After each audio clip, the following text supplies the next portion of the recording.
Okay, hello everyone. In a new video. In this one we are going to solve an exercise related to optics in the chapters of lenses and formation of images. This exercise was a previous one in the brevet exams in 2018, second session, second exercise. So the title of this exercise is Position of the Virtual Image Given by a Converging Lens. Document 2, they mentioned the document, so now I can use the document. Shows a converging lens L, its optical center O, its optical axis X prime X, its object focus F, and its image focus F prime.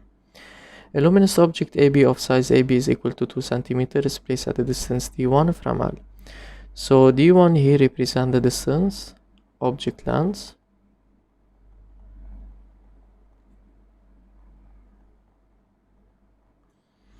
Perpendicularly to the optical axis at A, so A is on the optical axis.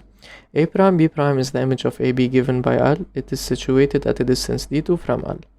So D2 here represents the distance, lens,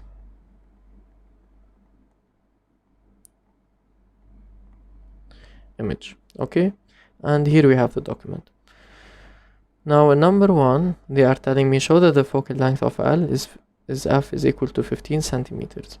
Okay, so in other words, we need to calculate the focal length. We have the position of the optical center and the position of the image focus, so we can calculate F graphically. So in this case, we always start by writing the definition of the focal length. The focal length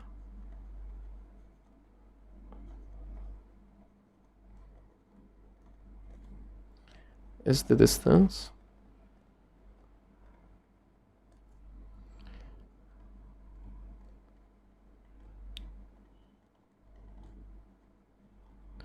from the optical center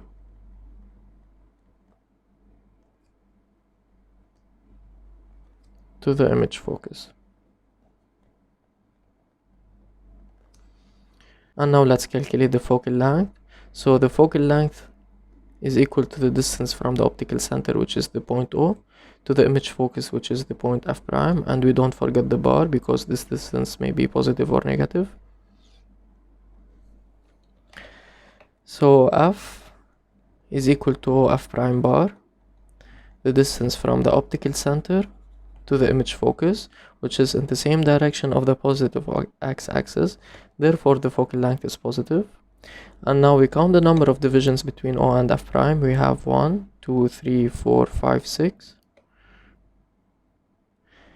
And we multiply by the scale along which we have counted the number of divisions, which is the scale along the x-axis. And this will give me 15. Because the scale is in centimeter, then the value of F will be in centimeters. Always, all quantities in physics must have unit. Finally, it's a good habit to write our final answer in a box to make the task easier for the corrector to notice our correct answer.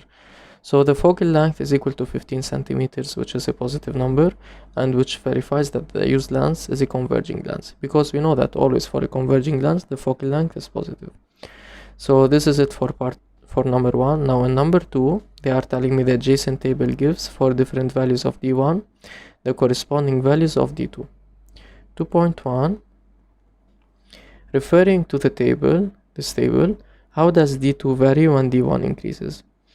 So how does D2 vary? It means that we need to specify whether D2 increases or decreases. Okay, so what does increases means? Increases means that the values are getting larger. So how does D2 vary when D1 increases? These are the values of D1, 2.5, 5, 7.5, 10. This is the increasing sense of the values of D1 because they are getting larger. And now we need to specify how does D2 vary. So D2 varies from 3 to 7.5 to X to 30. And as we can notice, these values are getting larger, which means that D2 increases as D1 increases. So let's say that as D1 increases,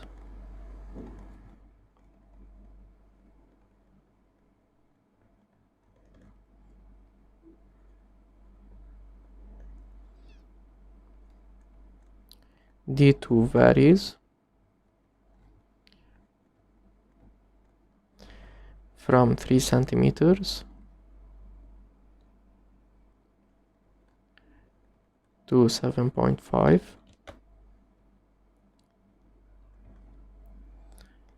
then x, and 30 centimeters.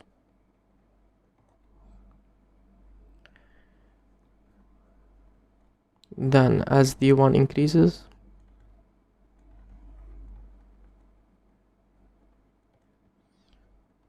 d2 increases.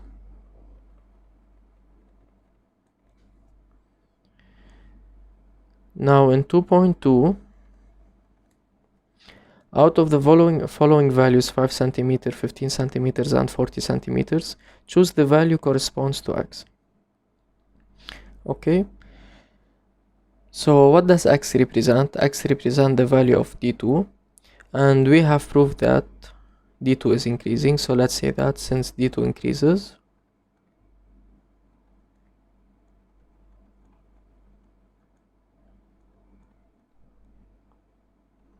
because d2 is increasing, so the value of x here must be greater than 7.5 and smaller than 30. Therefore, then x must be between 7.5 centimeters and 30 centimeters. So which of the following values is between 7.5 and 30? So 15 centimeters is between 7.5 and 30. Therefore, 15 centimeters correspond to the value of x. Then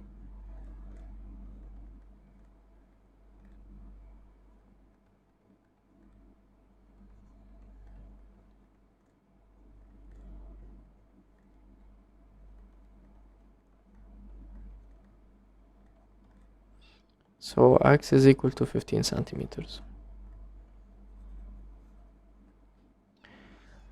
Now in number 3, they are telling me reproduce on your graph paper and using the same scale the document 2.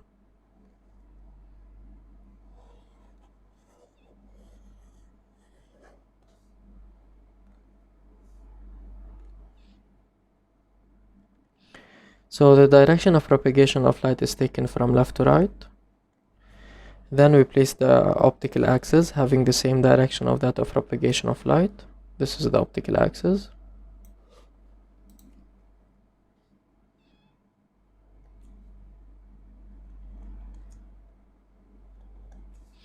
And then we place the lens L perpendicular to the optical axis at the center O.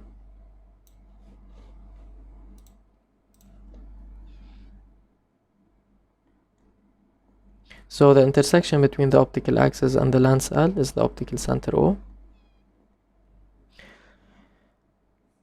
And now the object focus is located 1, 2, 3, 4, 5, 6 divisions in front of the lens. So this side is set to be in front of the lens, and this side is set to be behind the lens. So 1, 2, 3, 4, 5, 6. This is the position of the object focus F, and F prime is the symmetric of F with respect to O.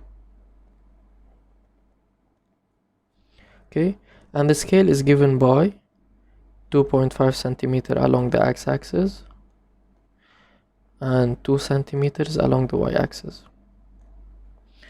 So this is it for number 3.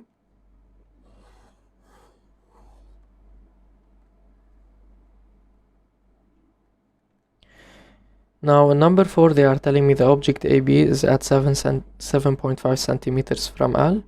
So this distance represents the distance object length, which is denoted by D1. Okay.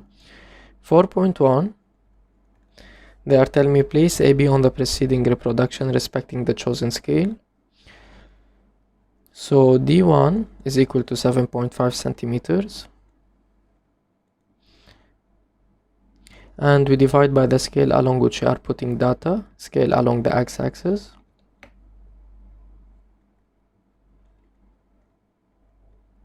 And this will give me 3 divisions. Now the point A is located on the optical axis, and always the object is found in front of the lens. So 1, 2, 3, this is the point A. Now we need to locate the point B. The size of the object is given by AB is equal to 2 centimeters. and we divide by the scale along which we are putting data, which is the scale along the y-axis, and this will give me 1 division. So the point B is located 1 division above A. This is the point B. We place a hat on point B. Now let's trace the object.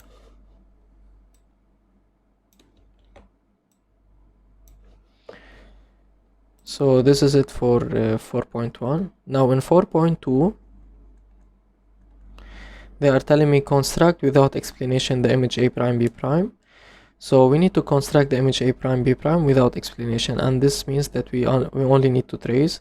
In order to trace the image A prime B prime, we need to consider 2 rays issued from B. Then the first one that we will consider is parallel to the optical axis.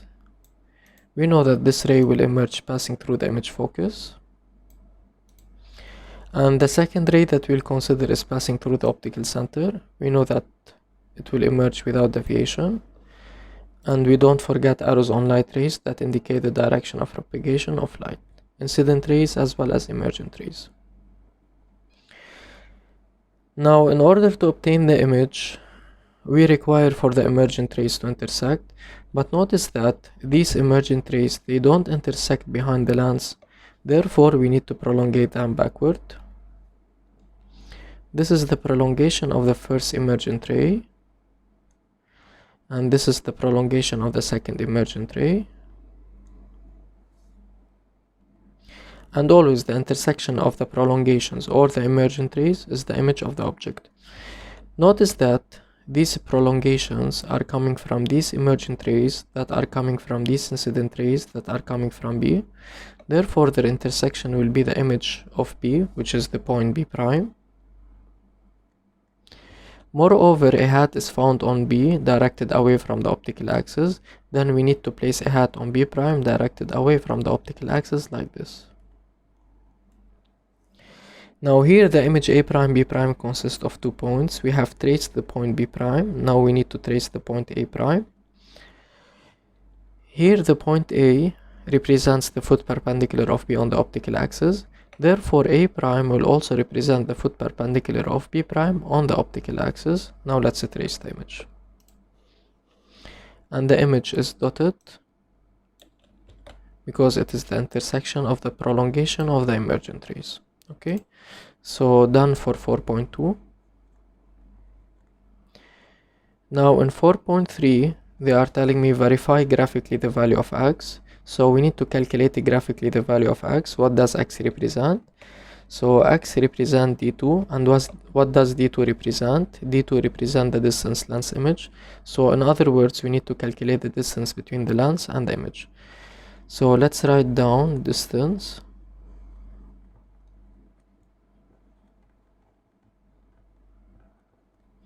between L and the image A prime B prime.